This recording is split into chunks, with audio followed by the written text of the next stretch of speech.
Princess Aiko is a very popular person in Japan. Many people like her very much. When she appears in public, large crowds often cheer for her loudly. She is the only child of Emperor Naruhito, the current emperor. People see her as smart, responsible, and kind. Her good work for the imperial family makes her even more loved by citizens. Many Japanese people believe she would be a very good leader for the country in the future. However, there is a very old rule in Japan. This rule is called the Imperial Succession Law. This law says that only men can become the Emperor of Japan. This means that Princess Aiko, even though she is the Emperor's first child and is very popular, cannot become the Empress. The law stops her from taking the chrysanthemum throne simply because she is a woman. This male-only rule has been in place for a long time. The government of Japan does not want to change this old rule. Many conservative politicians believe this male-only tradition is a very important part of Japan's long history and national identity. For example, Prime Minister Sanae Takaichi and other government leaders want to keep this tradition exactly as it is. They do not agree with changing the law to allow a female empress like Princess Aiko to rule. This situation creates a big problem and a strong disagreement in Japan. Public opinion polls show that most people in Japan want to change the law so Princess Aiko can become empress. They believe it is important for the future of the royal family and for women's roles in society. But the government holds a different view and resists this change. This creates a clear conflict between what the people want and what the government is willing to do. This story will explain this important discussion in Japan. It is a big debate for the future of Japan's imperial family, the oldest monarchy in the world. It is also about the future of the country itself. Japan must decide if it will follow old traditions strictly or make new choices to save its imperial family and adapt to a changing world. This is a very big question for everyone in Japan today. 2. A very popular princess. Princess Aiko works very hard for her country and the imperial family. Since she finished university in 2024, she has taken on many important duties. She has grown into her public role with great care. She is a young woman who is truly involved in her royal duties.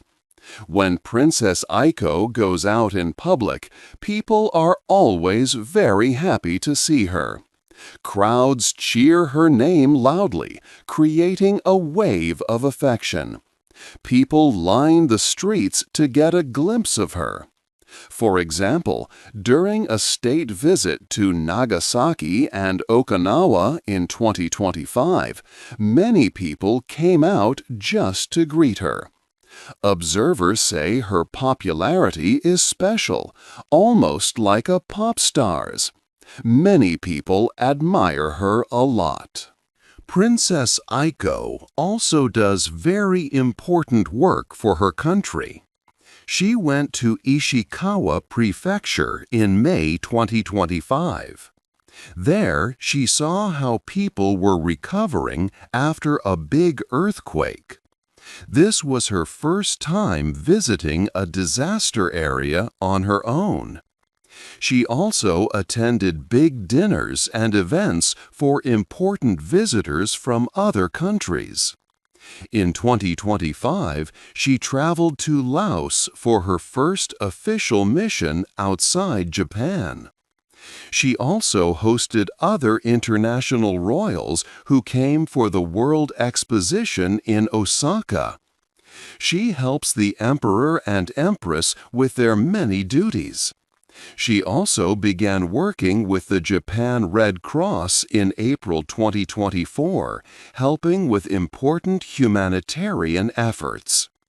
The Imperial Household Agency, which manages the royal family, has stated that Princess Aiko fulfills all her official duties with great dedication. She is known to be very smart and responsible. She is also careful with what she says in public. When people ask her about the future of the royal family, she avoids giving her personal opinion. Instead, she shows that she knows about the important situation facing the imperial family, but she always stays respectful of traditions and rules. This careful and thoughtful way of acting makes people respect her even more. Her strong public image and hard work show that many people in Japan see her as a very good leader for the future. Her commitment and kindness make her loved by many citizens. They believe she has the right qualities to lead Japan, showing her great potential. 3. A big problem for the family. The imperial family of Japan faces a very big problem. It is getting smaller and smaller. 30 years ago, there were many family members. Now, there are only 16 people in the family. All of them are adults. This means there are not many young people to continue the family line. This situation is important for who will be the next emperor. Emperor Naruhito is the current emperor. He has a brother, Crown Prince Akishino, who is 60 years old. Akishino's son, Prince Hisahito, is the next in line after his father. Prince Hisahito is 19 years old. He is the first young man to become an adult in the imperial family in 4 decades. After these two, the next in line is Prince Hitachi, who is 90 years old. So the future of the imperial family mainly depends on Prince Hisahito. He is very young, but there is a lot of pressure on him. People expect him to marry and have a son in the future. This son would then become the next emperor after him. Experts who study the imperial system say this is a very risky situation. Professor Hideo Kawanishi from Nagoya University says the situation is critical. He means it is very serious. He explains that if the law does not change, the whole future depends on Prince Hisahito and his ability to have a male child. He also thinks about the big pressure on any young woman who would marry him. She would face immense expectations to give birth to a son for the imperial family. Another expert, Shingo Haketa, who used to lead the Imperial Household Agency, also spoke about this. He said the main question is not just about a man or a woman becoming emperor. He believes the real question is how to keep the monarchy alive.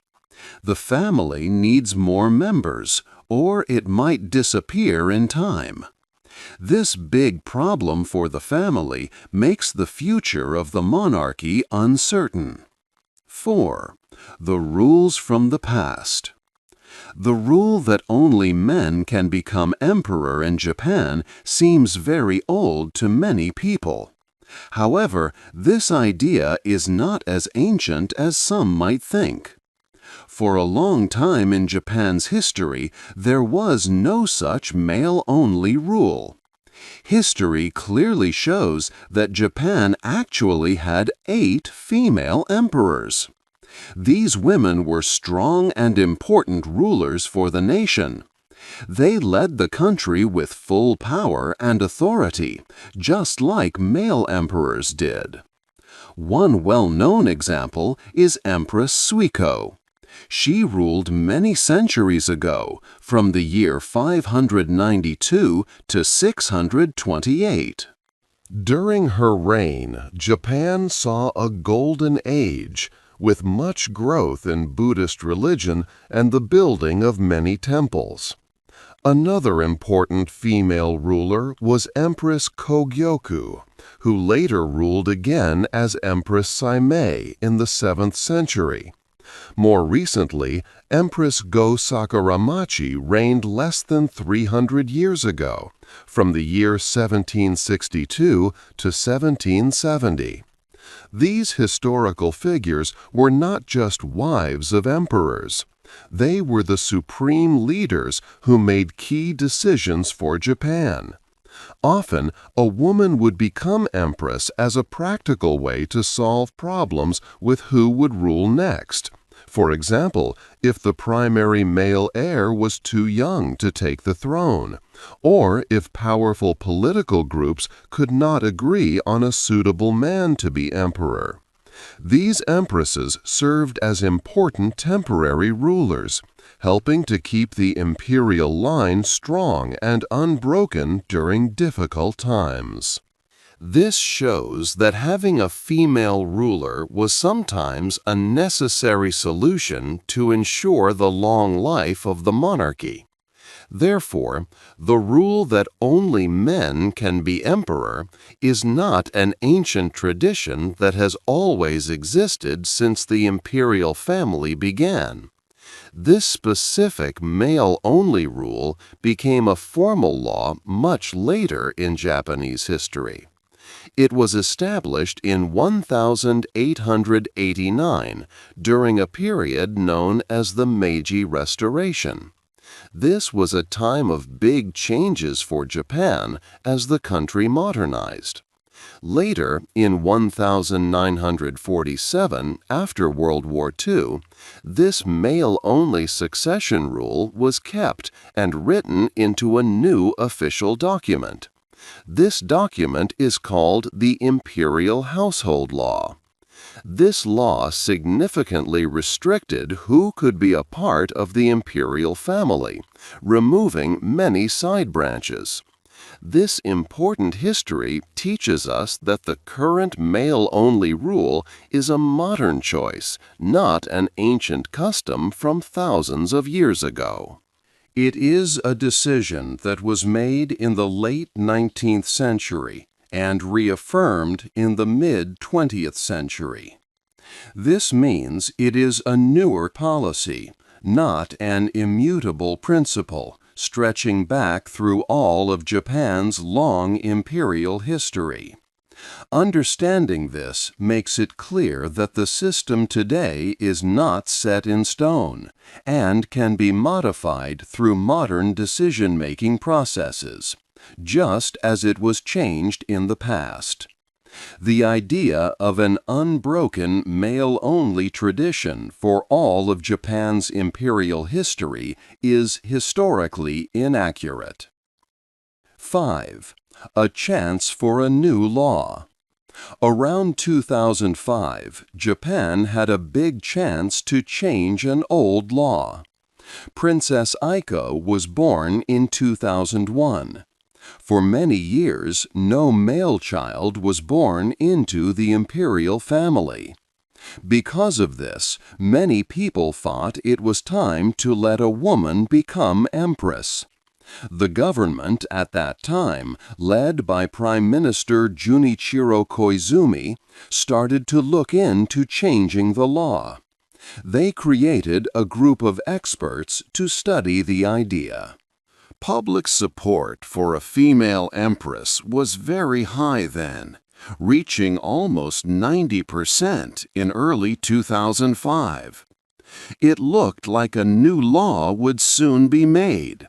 But then, things changed very quickly. In September 2006, Princess Aiko's uncle had a son, Prince Hisahito. He was the first boy born into the family in over 40 years. Many conservative people in the government saw this as a special sign. They felt that a male heir had arrived, so there was no need to change the law anymore. After Prince Hisahito's birth, the plan to allow a female empress was stopped. Public support for changing the law also went down for a while. For nearly 20 years, the talk about changing the law was quiet.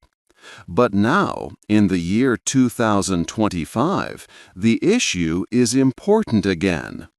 Princess Aiko has grown up and does many important duties for the country. People like her very much. Also, Prince Hisahito is now 19 years old, and he is the only young male heir. This makes people worry about the future of the imperial family if something happens to him. Today, most Japanese people want the law to change. Recent surveys show that more than 80% of people support having a female empress. Some polls even show support closer to 90%. People across different political groups feel the same way. However, the government is moving very slowly. Even with so much public support, there are no clear plans to make a new law right now. The government has talked about it, but nothing concrete has happened. The situation is still waiting for a decision. 6. The people want a new law. Many people in Japan grew tired of waiting for the government to change the old law. They saw that the problem of who would rule next was not going away. So, ordinary citizens decided to take action themselves. They believed that their voices needed to be heard loudly and clearly. They were frustrated by the slow pace of government action, despite what many citizens wanted. These citizens started using social media to ask for a new law. They shared their thoughts on platforms like YouTube and others, trying to reach many people. They talked about why the imperial family needed a female empress. One activist, Ikuko Yamazaki, is 62 years old and very active. She uses these online spaces to campaign. She argues that the first child of the emperor, whether a boy or a girl, should be able to become the next ruler. Ms. Yamazaki believes that the current law shows how Japan thinks about women's roles. She says that if a woman can become empress, it would greatly help the status of all women in Japan. It would show that women are strong leaders and can hold important positions. Many other activists agree with her. They think it's time for Japan to have a law that matches modern ideas about equality and fairness.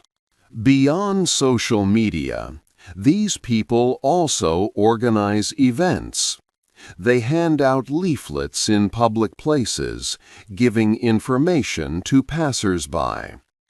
They hold discussions and small meetings to explain the need for change.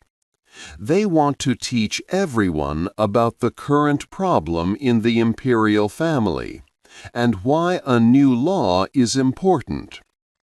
Their goal is to build more support across the country for this change. These groups of citizens are not trying to end the monarchy. Instead, they want to make sure it continues. They worry that if the law does not change, the imperial family might face bigger problems in the future because there are so few male heirs. They believe that allowing a female empress would make the imperial family stronger and help it last for a very long time. They remember that Japan has had female empresses in the past, so for them, changing the law is not breaking tradition. It is bringing back an older tradition that allowed capable women to lead. They are pushing the government to listen to the will of the people and make this important change now. Their message is clear. The people want a new law. 7. The government's idea. Japan has a new prime minister, Sanae Takaichi. She is the first woman to lead the country. But she does not support changing the imperial law to allow a female empress. Instead, Prime Minister Takaichi strongly believes in keeping the rule that only men can become emperor. She and other conservative politicians think this male-only tradition is very important. They see it as a deep part of Japan's history and national identity. They feel that changing this rule would harm these ancient traditions. These leaders argue that the imperial household law from 1947 should not be changed. They also point to Prince Hisahito, who is a male heir. Because he exists, they say there is no need to change the law now.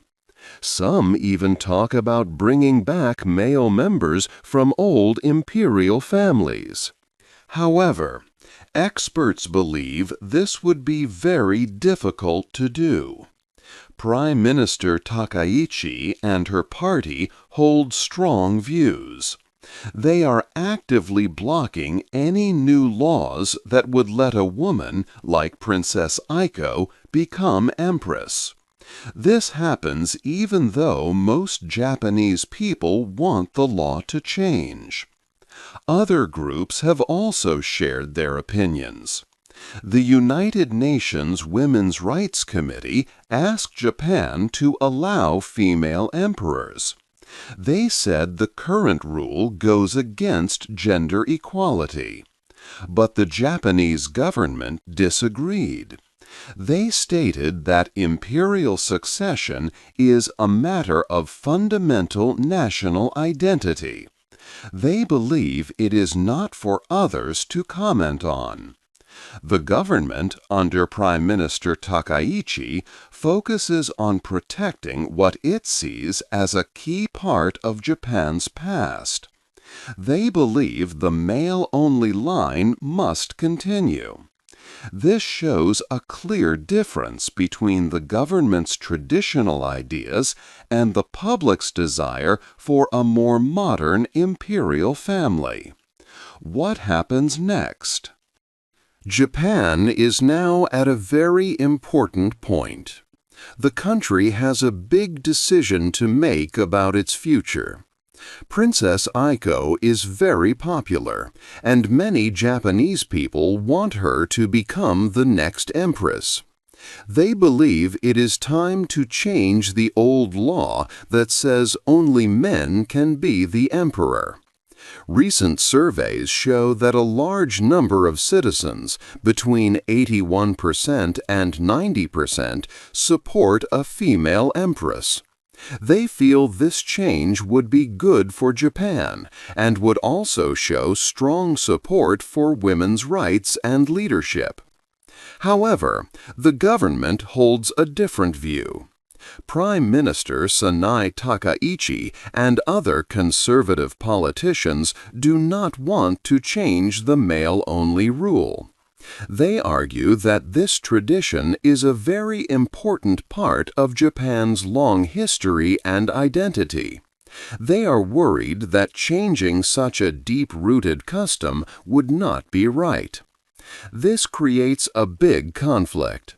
The public widely supports a change, but the government strongly opposes it. The imperial family itself is also facing a challenge. It has become very small, with only a few male members left who can become emperor. The entire future of the family now depends heavily on one young man, Prince Hisahito. This situation puts a great amount of pressure on him.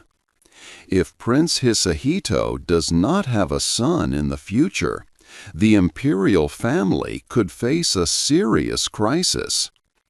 Experts say this is a big risk for the world's oldest monarchy.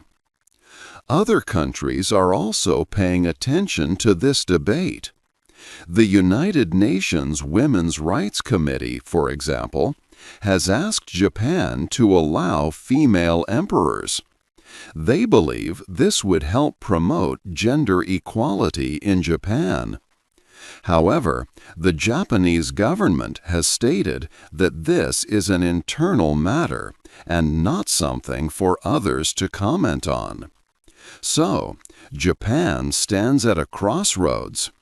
Will it listen to the strong wishes of its people and change the law to ensure the imperial family's survival and strength for the future? Or will it stick to a long-standing tradition, even if it means the imperial family might struggle to find new leaders? This choice is very important. It will not only decide the path of the emperor's family, but also reflect Japan's values regarding women's roles and leadership in modern society. The world watches to see how Japan will solve this big problem. What do you think will happen next in Japan's imperial succession? Hey there! Just a second before you go. If you learned something new today, please give this video a like, write your thoughts in the comments, and subscribe to the channel. It only takes a second, and it really, really helps to create even better English videos for you. Your support means the world. Thank you.